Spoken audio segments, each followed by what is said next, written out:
संकट आली, हरलो पण आयुष्यात, रडलो पण खूप, पण नेहमीच बाप्पाचा हात होताच डोक्यावर. सो एक इमोशनल बॉन्ड आहे माझा बाप्पांसोबत आणि तो नेहमीच राहणार.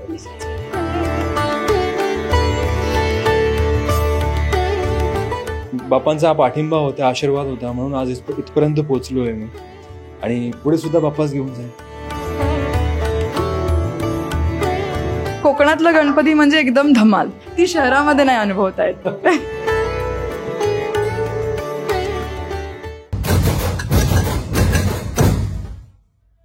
मराठी मूळच्या विशेष कार्यक्रमात कलाकारांच्या घरचा गणपती या कार्यक्रमात आपण आज आलो आहोत ठरलं तर मग मधील अर्जुन म्हणजेच अमित भानुशाली यांच्या घरी आणि आपण त्यांच्याकडनं जाणून घेणार आहोत त्यांच्या गणपती बाप्पांविषयी.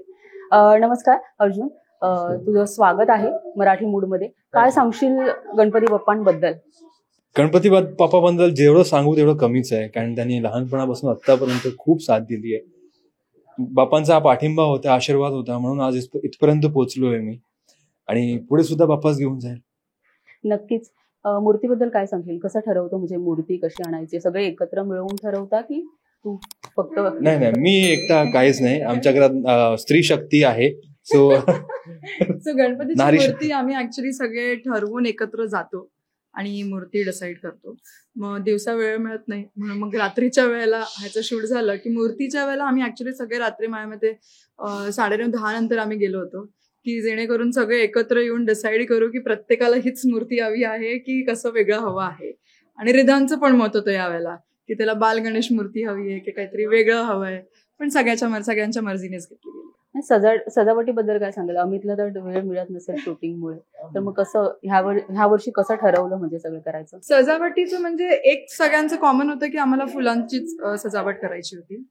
मग डिसाईड करताना जे याच्या हातापासून लांब राहणार, नाहीतर आताच तुम्ही पाहिलं असेल हा कधी आत घुसतो कधी बाहेर येतो. काय बोलायचंय? गणपती बाप्पा झालं, आशीर्वाद मिळाले माईकला, बरं झालं. डेकोरेशनच्या वेळेला मग व्हर्च्युअल कॉलवरती एकमेकांना कनेक्ट करून, कारण की हा कम्प्लिटली ऑक्युपाईड होता शूटमध्ये.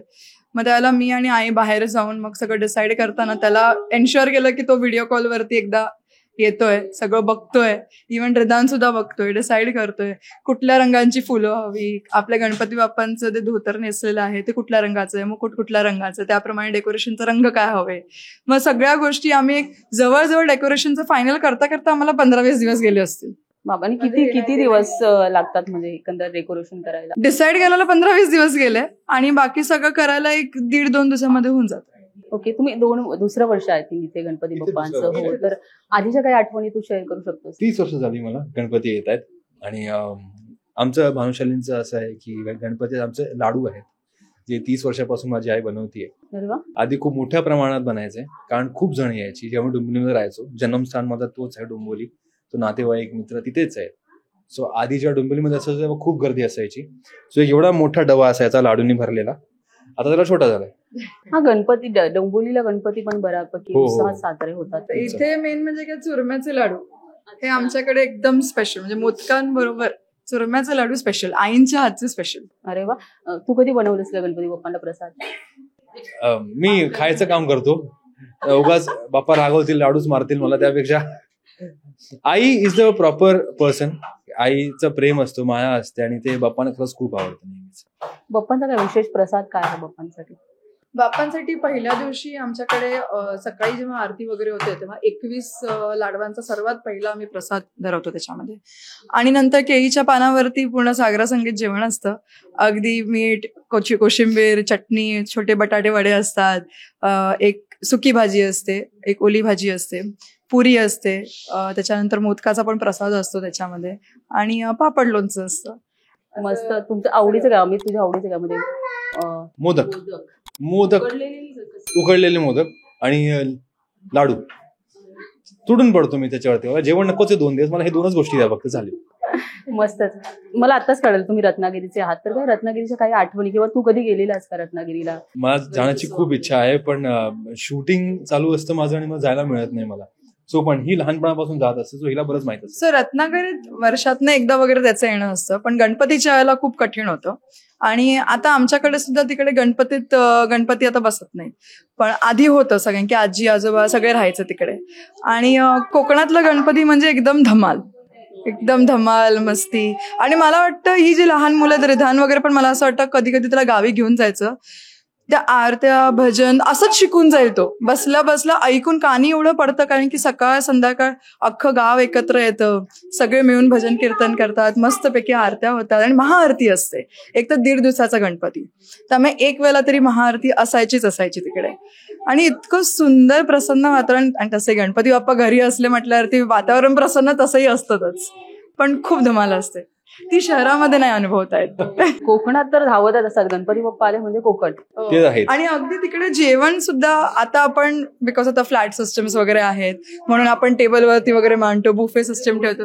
तिकडे पंगत असते व्यवस्थित, खाली मांडी घालून बसायचं, छान केळीच्या पानावरती तुम्हाला जेवण वाढलं जातं आणि आग्रहाचं असतं, अगदी प्रेमाने दिलं जातं. त्याची मजा वेगळीच असते. ती पहिली पंगत झाली की मग दुसरी पंगत येते, ती मजा वेगळी असते. गावची मजा वेगळीच. खरं तर तू कधी अनुभव घेतलाय गणपती बाप्पांचं? तुझं नातं कसं आहे? म्हणजे आम्ही तुझे रील्स वगैरे पाहतच असतो, तू जेवढा काही स्ट्रगल केलेलं आहे आम्ही ते पाहिलेलंच आहे. तुझं आणि गणपती बाप्पांचं नातं, आणि ते कधी धावून आलेत का असे संकटाला? ते नेहमीच धावून येतात आणि त्यांनी कधीच असं केलं नाही की त्याने एकटं सोडलंय मला. संकट आली, हरलो पण आयुष्यात, रडलो पण खूप, पण नेहमीच बाप्पाचा हात होताच डोक्यावर.